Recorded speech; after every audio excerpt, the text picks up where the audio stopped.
Isn't there a law saying that you can't get a medical marijuana card if you also have a concealed carry permit? Basically, I'll tell you what you got right now in the state of Florida, and actually it's a federal requirement. There's a form that you fill out, it's called a 4473. Mm-hmm. As soon as you buy a firearm, you fill it out. One of the questions on that form is, do you currently use marijuana? If you check yes to that question, they cannot sell you the gun.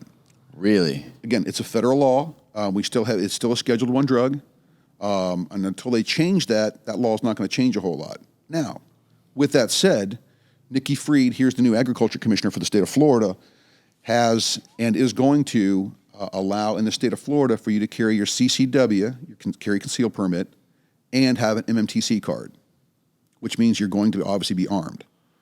Right. So this will, I'm sure there'll be some pushback. It's like everything else. It's like, listen, right. You're not supposed to be drinking and shooting your gun. Although I can go on YouTube and I can see alcohol is going to encourage you to use your gun. Absolutely. Weed is not. Bingo. Different forms, and that's so true because listen, it's going to make you de-escalate a whole lot more than alcohol. Exactly. Will escalate.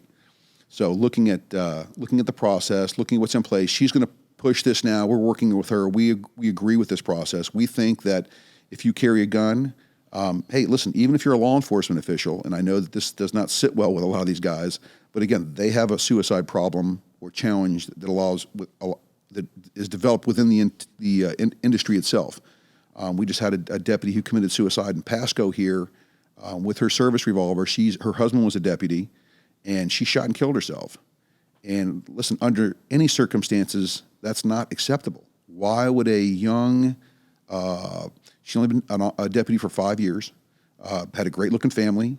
I don't know the deputy personally, but I knew the stresses that they go through on an everyday basis. And when I talked to them about cannabis, most of them have such a hardcore line on that, with regards to being able to ingest cannabis, that they're like, no, we're not going to do that. So my next question is to them, so suicide's okay as an alternative? Right.